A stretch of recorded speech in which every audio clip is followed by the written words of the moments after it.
भारतीय इतिहास में साम्राज्य की नींव चौथी शताब्दी ईसा पूर्व का भारत एक ऐसे दौर से गुजर रहा था जिसे राजनीतिक अस्थिरता का काल कहा जा सकता है। ये भूमि किसी एक केंद्रीय सत्ता के अधीन नहीं थी, बल्कि अनेक स्वतंत्र राज्यों में विभाजित थी। इन राज्यों के शासक अपनी सीमाओं के विस्तार और अपनी शक्ति के प्रदर्शन में लगातार एक दूसरे से संघर्षरत रहते थे।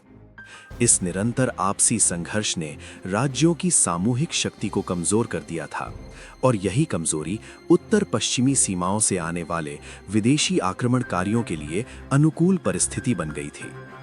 इसी समय गंगा घाटी का मगध राज्य अपनी भौगोलिक स्थिति, उपजाऊ भूमि और संगठित सैन्य संरचना के कारण अन्य राज्यों की तुलना में अधिक प्रभावशाली बनकर उभरा। हालांकि मगध की शक्ति निर्विवाद थी, पर उसका शासन जनता के विश्वास से धीरे धीरे दूर होता जा रहा था। मगध पर उस समय नंद वंश का शासन था। ऐतिहासिक स्रोतों के अनुसार राजा धनानंद अपार धन संपत्ति का स्वामी था और उसके पास एक विशाल सेना भी थी। किंतु भारी कर व्यवस्था और कठोर प्रशासनिक नीतियों के कारण जनता में असंतोष फैल चुका था।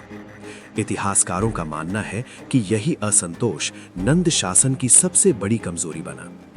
इसी सामाजिक और राजनीतिक पृष्ठभूमि में चंद्रगुप्त मौर्य का उदय होता है। प्राचीन भारतीय ग्रंथों, जैन परंपराओं और यूनानी लेखकों के विवरणों से ये संकेत मिलता है कि चंद्रगुप्त का प्रारंभिक जीवन राजसी वैभव से दूर साधारण और संघर्षपूर्ण परिस्थितियों में बीता। उनका जन्म किसी स्थापित राजवंश में नहीं हुआ था और यही कारण था कि उन्होंने जीवन को नीचे से ऊपर तक देखा और समझा। चंद्रगुप्त के जीवन की दिशा उस समय निर्णायक रूप से बदलती है जब उनका संपर्क आचार्य चाणक्य से होता है। चाणक्य, जिन्हें कौटिल्य भी कहा जाता है, तक्षशिला विश्वविद्यालय के प्रसिद्ध आचार्य थे। वे राजनीति, अर्थशास्त्र और राज्यशास्त्र के असाधारण विद्वान माने जाते थे। ऐतिहासिक परंपरा के अनुसार जब चाणक्य मगध के दरबार में पहुंचे तो राजा धनानंद ने उनका अपमान किया। इस अपमान को चाणक्य ने केवल व्यक्तिगत इंसल्ट नहीं, बल्कि एक भ्रष्ट और अन्यायी शासन का प्रतीक माना।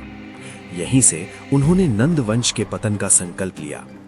इसी क्रम में उनकी भेंट युवा चंद्रगुप्त से हुई। चाणक्य ने चंद्रगुप्त में नेतृत्व, साहस और निर्णायक क्षमता के गुण देखे।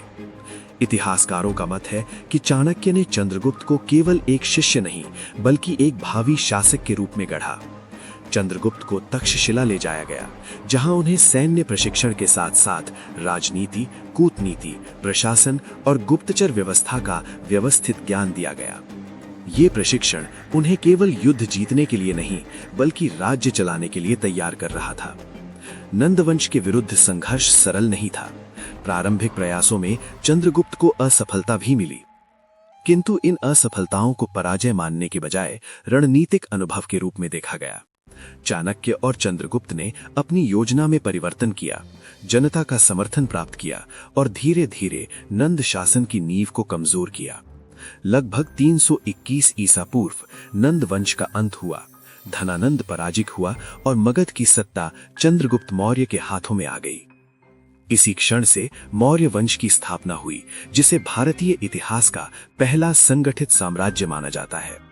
सत्ता में आने के बाद चंद्रगुप्त मौर्य का लक्ष्य केवल मगध तक सीमित नहीं रहा।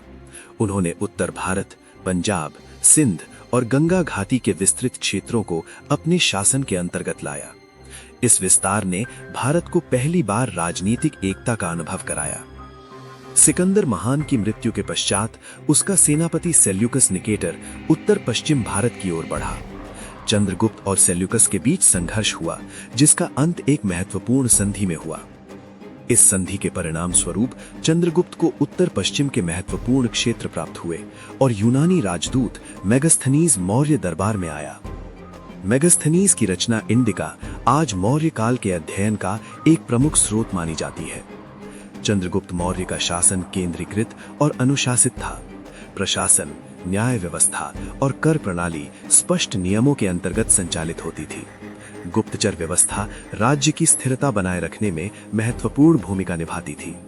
आचार्य चाणक्य का अर्थशास्त्र इस शासन व्यवस्था की वैचारिक आधारशिला माना जाता है। जीवन के अंतिम चरण में चंद्रगुप्त मौर्य सत्ता और वैभव से विरक्त होने लगे। उन्होंने शासन अपने पुत्र बिंदुसार को सौंप दिया और जैन धर्म से प्रभावित होकर संन्यास का मार्ग अपनाया। दक्षिण भारत के श्रवण बेलगोला में उन्होंने संलेखना द्वारा अपने जीवन का अंत किया। इतिहासकारों के अनुसार चंद्रगुप्त मौर्य भारतीय इतिहास के प्रथम सम्राट थे। उन्होंने न केवल एक विशाल साम्राज्य की स्थापना की, बल्कि भारत को राजनीतिक एकता की दिशा में पहली बार संगठित किया।